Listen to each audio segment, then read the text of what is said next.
ইরানে যুদ্ধ চলছে। যুদ্ধটা কে করছে? ইসরায়েল করছে নাকি আমেরিকা করছে? এটা নিয়ে নানান রকম কথা হতে পারে। যুদ্ধ কিন্তু অনেক বড় বিষয়।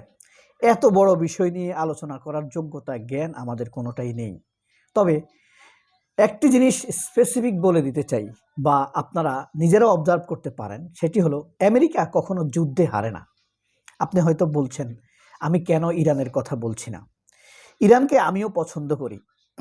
কেন পছন্দ করি? আমেরিকার সামনে কেউ মাথা তুলে দাঁড়াতে না পারলেও চিরকাল গত 40 বৎসর যাবৎ ইরান কিন্তু মাথা তুলে দাঁড়িয়েছে এবং নির্ভয় নির্ভীক চিত্তে তারা তাদের অবস্থান থেকে কোনো রকম প্রতিরোধ করেনি। পৃথিবীতে একটি মাত্র দেশ ইরান, যারা কারোর তাবেদারি মানেনি। তৃতীয় কোনো রাষ্ট্র তাদের উপরে খবরদারি করতে পারে না। এই কারণে এই জাতি, এই দেশ, এই সরকার আমাদের কাছে, সবার কাছে অত্যন্ত সম্মানের। মাথা নত না করাই তাদের এই ইজ্জতের কারণ, যেটা আল্লাহ তাআলার অমোঘ দায়িত্ব মানুষের উপরে। দুটি বিষয় আলাপ করব। তার আগে একটি বিষয় বলে নিই। এই যে এই ভয়াবহ যুদ্ধ চলছে, ইরান, সৌদি আরব, কুয়েত, কাতার, আবুধাবি, দুবাই, বাহরাইন সব জায়গায় আক্রমণ করছে। আবার আমেরিকা ইরানে আক্রমণ করছে, ইসরায়েল আক্রমণ করছে। এত বড় যুদ্ধ থামবে কোথায়? কোথায় গিয়ে থামবে জানেন? আলোচনার টেবিলে। যুদ্ধ যত বড়ই হোক, এটা শেষ হবে আলোচনার টেবিলে হ্যান্ডশেক করার মাধ্যমে। দেখবেন কোনো যুদ্ধই কিন্তু যুদ্ধক্ষেত্রে থামে না। যুদ্ধ শেষ হয় আলোচনার টেবিলে গিয়ে হ্যান্ডশেক করার মাধ্যমে। যুদ্ধ সব সময় আসলে বিগ্রহ, রক্ত, এতিম এসব আমাদেরকে উপহার দেয়। ব্যাপার হলো দুইটি জিনিস। আমেরিকা কেন যুদ্ধে হারে না? আরেকটা বিষয়, ইরান কেন প্রথমেই আমেরিকার যুদ্ধজাহাজে হামলা না করে মধ্যপ্রাচ্যে অবস্থিত আমেরিকান স্বার্থগুলোতে হামলা করলো? দুটি বিষয় নিয়ে আলোচনা করব। যদিও আন্তর্জাতিক বিষয় নিয়ে আমি খুব একটা আলোচনা করি না, কিন্তু আমার খুব প্রিয় সাবজেক্ট আন্তর্জাতিক বিষয় এবং ইকোনমিক্স নিয়ে আলোচনা করা। নিকট অতীতের যুদ্ধের পরিসংখ্যান দেখলে আপনি স্পষ্ট বুঝতে পারবেন আমেরিকা নিকট অতীতে কোনো যুদ্ধেই হারে নাই। দীর্ঘমেয়াদে ফাইনালের ফলাফলে দুই একটি যুদ্ধ দেখাতে পারবেন হেরেছে। যেমন আপনি আফগানিস্তানের কথা বলতে পারবেন, ভিয়েতনামের কথা বলতে পারবেন, কিন্তু মানে যুদ্ধের যে বিচার, এই বিচারে হারে নাই। আফগানিস্তানের কথা আপনি বলতে পারবেন, আফগানিস্তানে তো আমেরিকা হেরে গেছে না, এটাকে হারা বলে না। 20 বছর পর তারা দেখেছে তাদের অ্যাচিভমেন্ট হয়ে গিয়েছে, যা তাদের দরকার ছিল, তখন আর তারা এখানে থাকতে চায় নাই, তখন তারা চলে গিয়েছে। 20 বছর পরেও কি আপনি বলবেন যুদ্ধে হারে নাই? এইটা কি হয়? 20 বছর কেউ কি তাহলে ধরে রাখতে পারে? যাওয়াটা সুন্দর হয় নাই সেটা বলতে পারেন।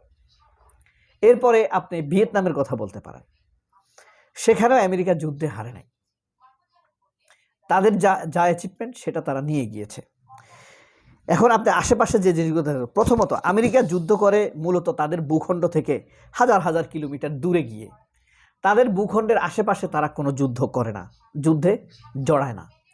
তারা তাদের আশেপাশে যে যুদ্ধগুলো জড়ায় এবং সেটা অপারেশনের আগেই তারা জিতে যায়।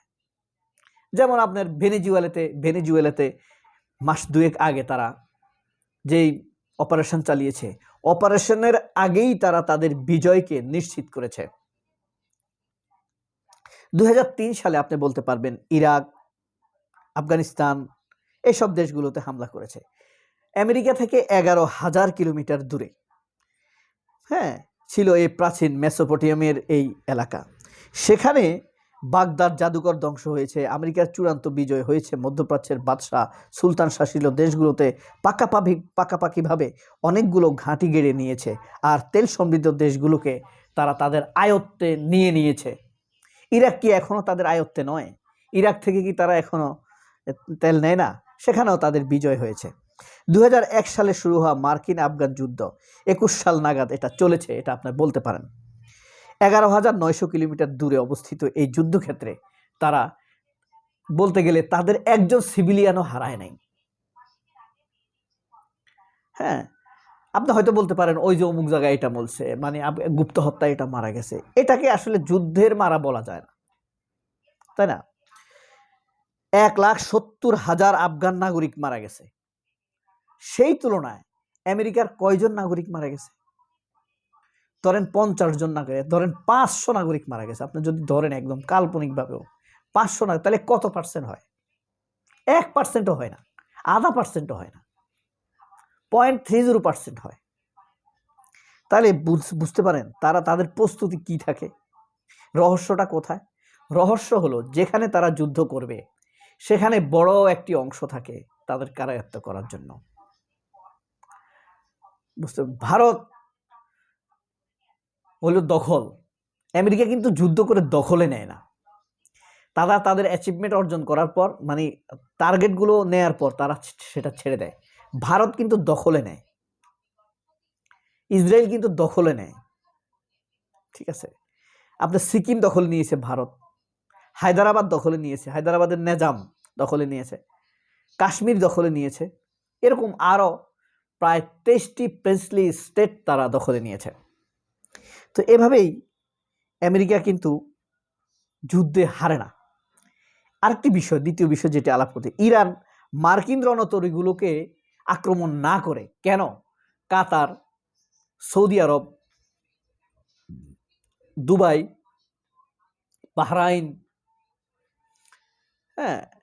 এইসব মার্কিন ঘাঁটিগুলোতে হামলা করলো? কারণ হলো খুব সহজ, সেটা হলো রণতরীতে যদি আপনি হামলা করেন তাহলে টেস্ট করবে কি দিয়ে, বুঝেন? কিন্তু এখন ধরেন ইরান সৌদি আরবের মধ্যপ্রাচ্যের স্বার্থে হামলা করেছে, দুবাইয়ে করেছে, কাতারে করেছে, বাহরাইনে করেছে।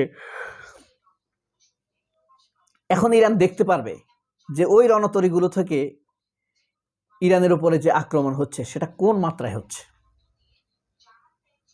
ঠিক না, কোন মাত্রায় চলছে, সেই মাত্রার উপরে বিবেচনা করেই পরবর্তী পদক্ষেপ নেবে। কিন্তু আগেই যদি রণতরীতে হামলা করে তাহলে আমেরিকার প্রতিক্রিয়াটা বুঝবে কিভাবে?